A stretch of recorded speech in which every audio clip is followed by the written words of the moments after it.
When the Night Comes Out presents Jump Scares. Today's bite-sized horror is entitled The Bus. Written by Brian W. Alaspa. Narrated and produced by Ali James.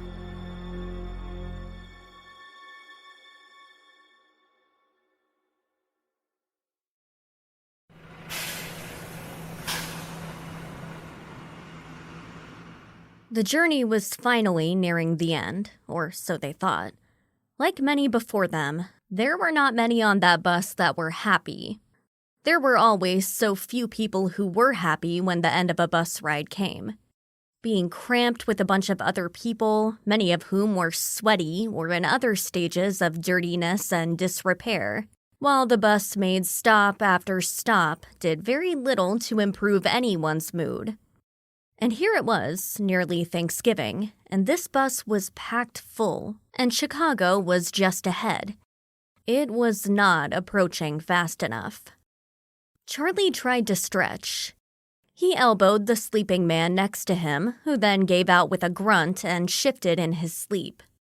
He cringed and folded his arms back around his midsection. He sighed and turned to his left, staring out the window. The endless empty fields that were Illinois seemed to stretch out infinitely all around him. The afternoon sun was waning, not that there was much to see anyway. The orange ball in the sky could barely cut any bit of light through the clouds. It was dead gray fields that met dead gray sky somewhere on the horizon. Charlie looked around to see the rest of the people on the bus. There were men and women and families all around him. A baby made noises somewhere near the back. Earlier, the baby had been screaming its head off until something had silenced it. Also near the back were a group of men that, at least to Charlie's mind, might have been parolees just let out of prison. He was only guessing by their dress and some of the conversations he had overheard before the bus had filled. He cursed his luck. His car had broken down just last week, and he hadn't had enough money to get it fixed. He did not want to spend the holiday alone in his apartment back in St. Louis. He wanted to get home and see his family. Since money was tight, flying was out of the question, and even the train was a bit too pricey. No, he ended up in downtown St. Louis fearing for his life in the grungy bus station, and now was crammed onto this bus as it wound its way northward. He tried to keep smiling and being pleasant. He could almost feel Chicago just ahead of them in the growing gloom. Just a couple more hours, he told himself. He could make it. Maybe he could try sleeping again. He had never been good at sleeping on moving vehicles, however, and there was little room to get comfortable. He sighed again and tried to peer ahead of the bus. He craned his neck to see forward. He frowned. Up ahead, perhaps 10 miles or so, it was as if the world stopped. There was a white line across the road. The world seemed to turn white after that. Fog, he thought. It was fog. This was not abnormal. Lots of times, the ever-changing weather in the Midwest had caused there to be fog between St. Louis and Chicago. He had driven through it himself several times. Still, something about this was strange.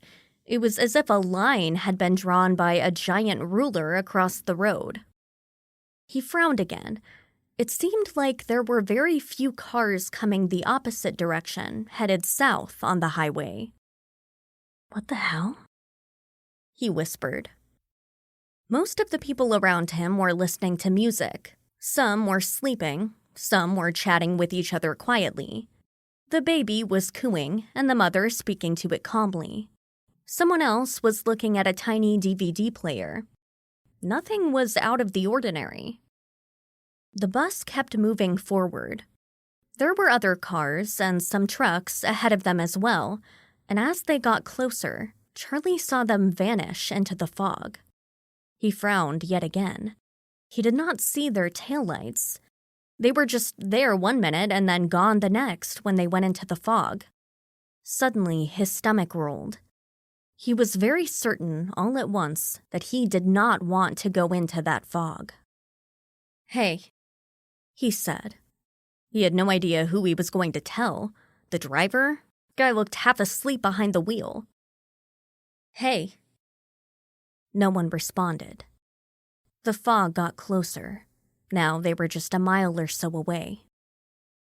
"Wait," Charlie said. He started to struggle against the seat in front of him. The sleeper next to him shifted again. "Wait," Charlie said again. It was no good. The fog was closer. Too close now. Charlie reached up and grabbed at the ceiling. He grabbed the top of the seat in front of him and pulled himself into a standing position. "Wait!" he screamed. Just as he said that syllable, the bus roared through the fog. At that moment, the world seemed to tip beneath them all, and the bus fell.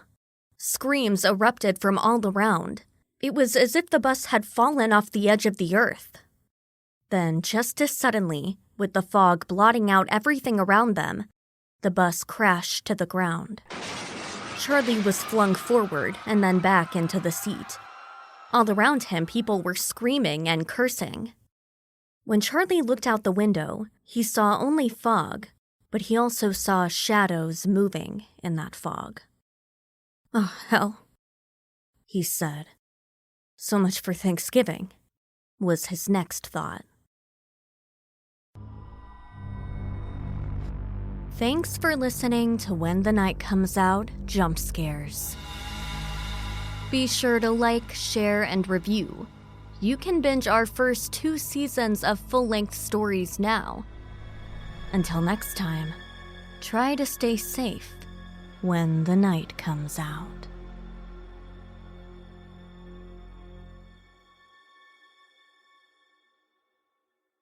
Hey guys, we appreciate your continued support, but we also would like to create a community around When the Night Comes Out. A community of horror fiction fans who support us so we can bring you even more stories, more scares, expand what we offer, and maybe even podcast merch. So be sure to visit patreon.com/whenthenightcomesout and become a supporter. Every amount helps. We'll see you next time, when the night comes out.